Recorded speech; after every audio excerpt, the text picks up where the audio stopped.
ดอกคันเราโทรมาคุยกันข้างในจะไปอยู่ติ คันเป็นตาไปขนาดก็ว่าสิยอม คันเรายอมมันบ่คันจะยอมรับแล้วว่า คันว่าเราเว้าจบเจือ โดยก็บ่ว่าดอกว่าให้เราเฮาสิบาปไม่ใช่โทษเราคันว่าเราโอ้ยเขาหยอกคือเจ้าก็หลุดถือเป็นความหายลีโนอีกที่ฉันก็ยังใครเด้ยังว่ายังบ่อยากไปได้ นี่ว่าบ่ต้องมาหาคอยคันมีผู้สาวแล้วก็เม็ดใช่ม้อยแล้วบ่ มันว่าวันนั้นแหละจังว่ามันจังว่าตัวเองเสียใจนั่น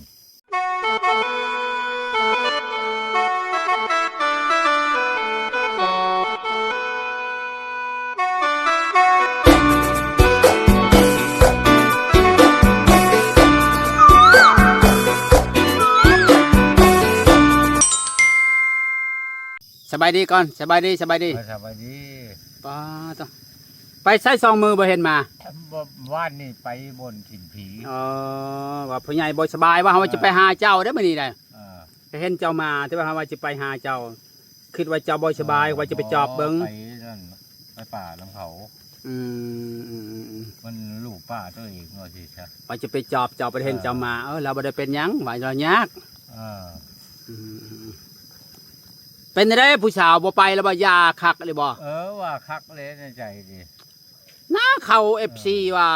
ชวนตูมีไปหาแม่ใหญ่เหี่ยวแน่เขาว่า หมูจักไปเลยยังอายบ่เป็นหยังดอก อายแบบใดอายแบบใดน่ะ อายไปบอกเขาว่าออกให้เฮานี่แหละ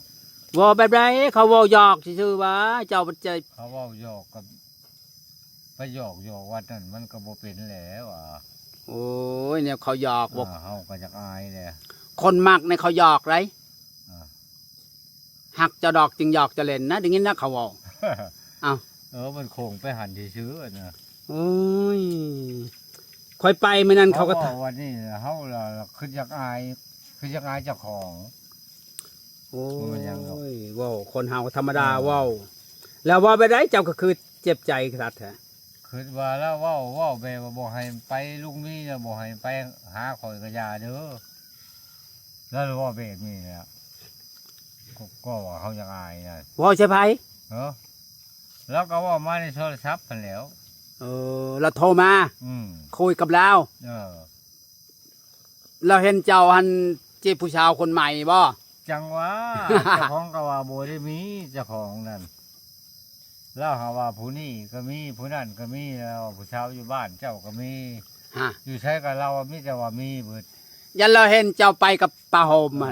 แม่โฮมมันเลย คันเราพอดอยู่บ้านยังสูงก็เห็นเขาอ่ะพอนก็ผู้ชายเขาอ่ะ พรทันใด พอนก็ไม่น้อยเขาอ่ะ ตอนปีใหม่นั่นว่าเขาเห็นจะพูดแล้ว เขาเห็นนะโอ้ยคนเนาะเขาโน้แช่เขาก็พอดคูบอนเนี่ยเนาะอยู่บ้านยังสูงก็พอดอยู่บ้านน้อยเขาก็มาพอดเห็นได้ชาวบ้านเมืองบุญบอกบ่พรจะได้คนมีความสุขก็ต้องพรแล้ววะนั่นแล้วยังว่าให้อกอังไปยังเล่าเพราะว่าเจ้าของนี่มีผู้สาวแล้วเราบ่ให้ไปไกลตะกี้แล้วว่าตะกี้นั่นตัวเองก็ยังอดเอาอยู่ตะกี้ก็ว่าไปไหนเล่าว่าขั้นว่าเจ้ามีผู้สาวแล้วเจ้าขั้นว่าไปเฮือนผู้นั้นเลยบ่ให้เจ้ามาแว่เฮือนคอยเราอ่ะเราก็ว่าใช่โยไปแล้วไปเลยโลดเรามันก็เป็นว่ากับเด็กน้อยเนาะแม่เราบ่หยอกบ่จังว่าชุดนั่นนะเด้ชุดคอยซ้อนน้ำเจ้านั่นเขาได้ความอยู่ความกินมาก็เอาไปบนอื่นมาเล่เราขอบอกให้เอาลบมาเราจะไปกินอยู่ให้ก็ไปโลดเราหาดต้องรู้เราเจ้าพยังสิว่าไปว่าโอ้ยอยู่เขาเรียกยาแล้วเขาเนี่ยว่าชื่อโลดแล้วจักสิว่าเห็นยังโลกของแบบนั้นเราว่าเราหยอกได้เราว่าโอ้ยเจ้าปัดถืออีหลีจังว่าเราว่าหยอกเจ้าถืออีหลีเขากับพังมึงก่อนคันว่าได้ยินความเล่าเว้ากับเฮาเลยว่าโอ้ยคอยเว้าหยอกแล้วจังสิ่งสั้นเขาก็ยังสิมีใจเนี่ยคันว่าไปโดนนี่โอ้ยบ่ไปแล้วยาแล้วยาโลดคันว่าเราโทรมาคุยมาโอ้ยคอยเว้าหยอกก็คือเจ้าก็สิถืออันหายอันนี้บ่จังสิ่งสั้นก็ยังใครอยู่เขาก็ยังว่าสิมีบนจะไปหาเราอยู่มา โทรจะโทรหาเราว่าโทรรับไปหาเราบ้างล่ะว่าจะเราบ่ได้อยู่เนาะ อันนี้เราก็บ่ได้เว้าเนื้อใดคันว่าเว้าหยอกเราก็บ่ได้เว้าว่าว่าเฮาเจ้าของก็บ่ได้ยินว่าเราเว้าหยอกคันเราว่าเว้าหยอกตัวเองก็ได้ยินกับหูกับตาแล้วก็ไปได้ อ๋อ นะ โดยเห็นจังได๋ซะเรา อันนี้เราก็บ่ได้ยอมว่าเว้าหยอกได้ยินแต่ทางกลางบ้านชาวบ้านกลางบ้านแล้วเว้าคันว่าเรากับข่อยนี่เว้ามากันมาเคลียร์กัน โทรมาเคลียร์กัน โอ้ยข่อยเว้าหยอกซื่อเจ้าก็รู้หายเนาะสิ่งซั่นยังใครอยู่ โดย เขายังสิมีทางจะไป อ๋อ นี่ อ๋อ โอ้ยเห็นแล้วแหละผิดพลาดประการใดก็ขออภัยหลายๆเลยสิ่งซั่นก็ยังใครอยู่ โดย อันนี้แล้วเราว่าแล้วก็มีดม้อยชอเย็นไปเลย เจ้าพอยังว่าสิไปหลอนทางก้นเขาอยู่โอ้ย เดี๋ยวเลยว่ามันน่ามึนบ่ เออ โดย ดอก คันเราโทรมาคุยกันข้างในก็สิไปอยู่ติ คันเป็นตาไปขนาดก็ว่าสิยอม คันเรายอมมันบ่คันเรายอมรับแล้วว่า คันว่าเราเว้าจบเจือ โดย ก็บ่ว่าดอกว่าให้เราเฮาสิบาปไม่ใช่โทษเราคันว่าเราโอ้ยเขาว่าหยอกคือเจ้าก็หลุดถือเป็นความหายลีโนอีกที่ชั้นก็ยังใครเด้ยังว่าเฮายังบ่จักไปได้ นี่ว่าบ่ต้องมาหาคอยคันมีผู้สาวแล้วก็เม็ดชะม้อยแล้วบ่ มันว่าวันนั้นแหละจังว่ามันจังว่าตัวเองเสียใจนั่น อันนั้นบ่เจ้าจัง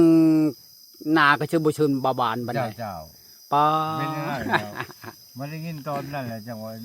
เลยว่าตัดสินใจเอาเอง โดย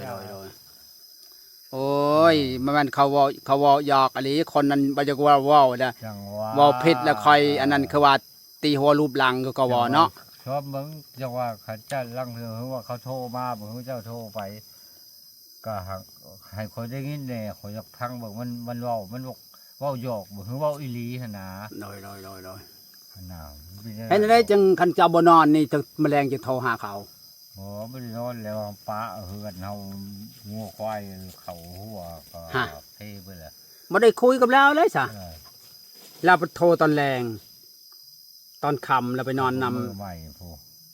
เขาบ่ได้คุยกันเขาบ่ได้มันก็บ่ฮู้เรื่องกันแล้วนี่ คันว่าเราเว้าโอ้ยข่อยเว้าหยอกเจ้าอยู่ซื่อเจ้าก็รู้หายลีเนาะอีสิ่งชั้นเฮาก็ยังใครได้ยังสิมีนาอยากไปนี่เฮาน่ะอายคนแหละบ่แม่นอยากอายเราดอกอยากอายเขาดอกว่า อ๋อโดย แล้วว่าเขาดิโพดนะ ทางอันคือเว้ายากหันเว้าอีหลีติ ว่างหันก็เว้าหลายเทื่ออยู่ตัวเองก็บ่ได้ว่าสิเก็บสิกลับนับสิแอบดอกว่างหันน่ะก็อย่าไปปัญหา บัดนี้แหละเก็บอีหลี บ่หลายเทื่อหลายที่ได้เนาะ หลายเทื่อหลายทีแล้วจะเป็นแล้วติจำเป็นเก็บแล้วติ หายที่ได้ก็หลุดจักสิว่าว่าได้แล้วเจ้าของก็ได้ โดย ก็สิดอมนาเขาไปหาเขาก็ได้ก็ได้อะ โดย จังว่าอยากพังมันเว้าเบิ่งกับตัวเองนี่ตัวเองก็อยากคุยอยู่กับเรา อ๋อคุยตอนนี้ก็คือจะคุยบ่ได้กันกลางคืนเขาโทรมาอยู่ หมอหลายเทื่อหลายที่เพิ่นเลยว่าเราโทรมาหั่นนะ เดี๋ยวคันเขาโทรมาเฮาสิอัดเสียงเด้อ เออ เฮาสิอัดเสียงให้เจ้าฟังเด้อ เออ เฮาสิถามเขาแล้วจะเปิดให้เจ้าฟัง เจ้าก็ โอเคบ่ อธิบายสู่เขาพังแบบค่อยเว้านี่แหละ ให้อัดเสียงให้เจ้าฟังเนาะ เราอยากอายโอ้สิ โดย เจ้าเว้าแต่มันก็เว้าผลึกโพดโอ้สิ โดย เว้าบ่ให้ไปใกล้อย่างที่อย่างชั้นหั่นนะ โอ้ เรา เฮ็ด เราก็บอกหลายเทื่ออยู่คันว่ามีผู้สาวแล้วบ่ให้มาใกล้ข่อยก็ยาตะกี้ก็ตัวเองก็เฉยอยู่ดอก โดย ก็ยาแล้วเว้าได้ก็ตาม ตะกี้ยังอดเนาะ เออ บัดนี้เราอดบ่ลนทนบ่ไหว โอ้มันหลายเถื่อเว่าก็คือก็หมู่ว่าแม่ว่าเปื้อนเรือไข่ของเขาแหละหมู่จังว่าแบบนั้นล่ะ โดย เอาขึ้นไปนะ เลยบ่กล้าไปเลยยาใช่เนาะ เลยบ่กล้า ที่ในใจเนี่ยขึ้นจากไปบ่ จะก่อนมัน บ่ เราสิเว้าแบบใด ในใจก็ขึ้นจากไปอยู่ให้จากอายเนาะ ก็จะก็อยากอยู่แต่ว่าคืออยากอายเราเว้า โดยเอาเราเว้าว่าได้ก็รู้สิหน้าตับนี่ตับข้างไปก็เดียวก็ดอกอ่ะ และ FC หลายคนก็บอกว่าเป็นหยังตูมีคือบ่ไปหาแม่ใหญ่เหี่ยวแล้ว ให้เราไปหานะว่าเบิ่งเราก็ม่วนได้แล้วเขาว่าได้ เป็นตามวนเลยเขาคุยกันครับว่า คือเด็กน้อยหยอกกันครับว่าเราว่าโอ้ยตูมีอีกแล้วก็จักผู้ชาวเว่าจังไดผิดหูนั่นแหละบ่อยากไปเลยนี่ว่า แล้วปัดนั้นไปหาเล่นกับผู้สาวปัดผู้สาวปัดเห็นเนาะเลยว่าผู้สาวว่าคันมีผู้สาวใหม่ เห็นในเพชรนั่นแหละเราก็เล่าบ่เห็นตัวจริงดอก คันมีผู้สาวใหม่เราบ่ต้องมาหาคอยเราเว่าไปสิติ เราว่าเท่านั้นแหละเราเว้าเนาะ โดยจะเลยบ่กล้าไปเนาะ เราจะเอาให้ก็เอาโลดเราอ่ะ โดย คือเราเว้าแหล้วคือกันกับข่อยนี่อันจีบกับเจ้าก็ของเจ้าก็บ่ได้มาแต่งข่อยเราอะข่อยมักไผข่อยก็เอาแล้วเราอะหาหนาเอาโลดเอาตัวเองสิตอบ น้าผู้สาวก็คือให้ไปขออยู่ เออ ผู้สาวก็คือให้ไปขอ เราะมันมาหยอกมานั่นลินชื่อเราอะ มาถ่ายทิพย์ชื่อเราบ่แม่นว่าคนจักได้เป็นลูกเป็นเมียเรา แล้วเว้า เออ แล้วเจ้ามาเล่นซื่อๆเลยบ่ไปอยากได้ เออ เจ้าอยากได้หรืออยากไว้เล่นซื่อๆเจ้าให้ บ่เล่านั่นแหละเว้าเราว่าเจ้าจะมา เออ ชื่อ โหแล้วเราเว้าแล้วเจ้าไปเล่นซื่อๆบ่คันเราเอาเลยบ่เอาบ่ ก็อยากอยู่อยากนะ แล้วหันว่าเจ้าเล่นแต่ ว่าคนน่ะบ่มีเงิน โดย แล้วก็เว้าหลายเทื่ออยากได้แบบใดเราอะเฮ้ยอยากได้ชื่อบ่เราก็บ่ว่าว่าฮะว่าก็เว้านักโพดนาเว้าเอาซะว่า 10,000 ว่ะ อ๋อ คันไปเว้าเป็นคนสิแจ้งคนหาเทื่อไปแล้วว่าคันว่า 10,000 ว่ะ ว่าก็โพดก็พอแล้วค่าดอง 10,000เนาะ นั่นแหละจังว่าคือจะอายนั่นแหละ อ๋อแล้วเว้าพี่ลึกเลยเนาะ เราเอาไป เอาใส่10,000กีบติ เออ เจ้าคือบ่ดึงแคนมาเลย10,000กีบเฮ็ดเชลาวแล้วนะ โอ้แล้วเขาคนก็บ่ฉลาดปานนั้น 10,000กีบก็สิเอามื้อนี้แล้วเว้าเชลาวแล้วเอาเหล้าพาเว้าแล้วก็เว้าน้ำลาวเลยติ ว่ารู้จักเอาชื่อเราอ่ะ โอ้โดย ฉันแล้วก็เอาฉัน10,000อีกเราป้า อ๋อต้อง คันว่าได้10,000น่ะคนสิแจ้งคนหาเทื่อพุ่นแล้ว อ่ะ ผู้ชาวเว้าหยอกว่า จังว่า หยอกแล้ว จั ก็ กเว้าหยอกจักเว้าอีหลีข่อยก็บ่ฮู้จังว่า โดย จังว่าจักอายเฮาก็บ่เป็นผู้เล็กเล็กน้อยเท่าซำนี้นะ บ่ ไปน่ะ คันผู้ชาวโทรมายอมแล้วว่าค่อยเว้าอดียอมเว้าอดียอมผิดแล้วยอมผิดแล้วก็ขอโทษเขาขอโทษนี่สิไปหาอยู่ว่าคันเขาขอโทษนะ จังว่า เนาะ เขาว่าอยากไปอยู่แล้วคันว่า ว่าขอโทษเว้าอดีเนาะ คันว่าเขาเว้าแบบนั้นนะ ขอโทษเว้าผิดไปแล้วนะเนาะ เ ขอโทษขออภัยนำ ประการใดก็ขออภัยกันจังซี่เช่นก็ยังใครอยู่เลย เว้าอีหลีเขาสิเว้าอีสิเนาะ ยังสิมีหน้าไปแน่ โดย อันนี้สิเว่าว่าใดสิก้มหน้าไปหาลาวโพดมันก็เกินไปโพด โดย นะ คือว่าเฮานี่คือมึนแท้เนาะ เออ คือว่าน้ามึนแท้เขาสิเว้าอีสิเนาะ เจ้า โดย คือเท่านั้นดอก อื คือ ม ว่านั่นจังว่าจะได้ยินความตอบของเรานั่น โดยโอ้เหตุการณ์ที่บ่กล้าไปหาแม่ใหญ่เหี่ยวนี่คือว่าแม่ใหญ่เหี่ยวเห็นเจ้าคุยกับผู้ชาวมือปีใหม่เนาะ เออ ก็ธรรมดาคนมวนเนาะ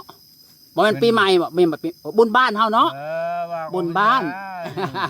บุญบ้านเนาะ เรา เลาะ บอก บ้า ว่าน ตอนนั้นแหละมาเว้าหัน เราเลยเห็นพรกับผู้ชาวเนาะ แม่น โอ้ยปลาเหี่ยวกับโพดเนาะ ดอก ยำบ่ได้แต่งกับห่วงกับหึงเลยเนาะ มันก็โพดเฮาว่า แต่งก็บ่ได้แต่งไปเด้อ เออ คอก็บ่ได้คอไปหึงเลยเนาะคันว่าคอไว้จึงใครว่าเนาะ เนาะ อันนี้ละคนละเว้าคุยในโทรศัพท์ เจ้า ก็หึงปันพัวตัวเอง เออ ถ้าจริงเขาสิไปเล่นใส่ก็เล่นกว่า แต่จิตใจมักเจ้าก็มีเนาะ ธรรมดาเลย โดยจิตใจเจ้าแม่นบ่สิไปปันอีกหน่อยสิไปเห็น ทั้งมักแล้วก็มักอยู่หั่นแหล้วว่าหันบ่มีเงินแต่ง โดย ทั้งมักครับเอาได้ บ่คำว่าถึกก็พอเอาอยู่เนาะจัก เอาได้บ่ได้ครับนั่นน่ะ สัก15ล้านแซวสิเนาะ ม อันนี้ละ30 40เท่าปานนั้นแหละเนาะ อัแล้วว่ามันบ่แม่นธรรมดา มีหดงัวหดควาย ควายเป็นควายตายไปเด้อ จังว่ามาคือสิพญาติตัวเองก็มันก็บ่มีปานใดหั่นน่ะ แข่งมานาคาบ่เกิงบ่ เนี่ยนั่นแหละจังว่า ลมคือโดนว่าลมน้อยจูบบ่แห้งเนาะ คุบใช้บ่มาควายใช้บ่ได้ก็มักจะอยู่ในใจนี่ชื่อเลย มักอยู่ในใจบ่กล้าบ่จะไผก็อยู่ซื่อๆแต่เนาะ เป็นนั่นดอก อันเด้มีหอยยิ้มเด้มัน เออ แต่เก่านี่คือเฮ็ดเงาอยู่เขาว่า เขาว่า พังเบิ่งเราสิเว้าว่าใด ในแมลงสิโทรลงเบิ่งเด้อ คันราว้าแบบเก่านั้นเช่าโลด แมลงสิโทรเบิ่ง อืม ลองเบิ่งเลยว่า แมลงจิโทรถามเบิ่งเป็นใด เลยเล่าสิว่าวัดใด พ่อใหญ่มีก็น้อยใจแล้วแม่ใหญ่เหี่ยวเว้าบ่ต้องมาหาคอยก็มีผู้สาวใหม่ว่าเนาะ